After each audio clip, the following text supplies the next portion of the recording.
l'Esquerra Independentista de Terrassa, el CPC, Arran i la CUP, hem organitzat per tal de commemorar la Diada de l'11 de setembre i alhora també per tal de commemorar els 302 anys del setge de la ciutat de Terrassa, que va ser el 4 de setembre de 1713. Aquests actes seran el dia 5 de setembre, al matí migdia. Començarem a les 12 amb una ruta històrica per la Terrassa del 1713, que ens la farà l'historiador local Marc Ferrer. I aquesta ruta històrica començarà al Raval de Montserrat i pretén recórrer els llocs que van ser escenari del setge per part de les tropes de Fèlix V i de la resistència del poble de Terrassa. Aquesta ruta històrica acabarà aquí on ens trobem ara, a la plaça de la Torre del Palau, on farem un acte polític que comptarà amb la presència d'una companya de Mallorca, de la Neus, i d'un company de la Franja de Ponent, el Marcel Campell.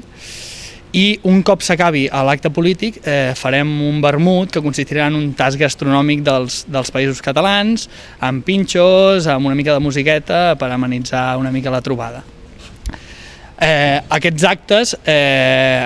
alhora que pretenen aprofitar el context de la Diada per, alhora que nosaltres reivindiquem uns fets històrics, a la vegada volem lligar-los amb el context actual en què ens trobem en una situació en què el conflicte amb l'estat espanyol està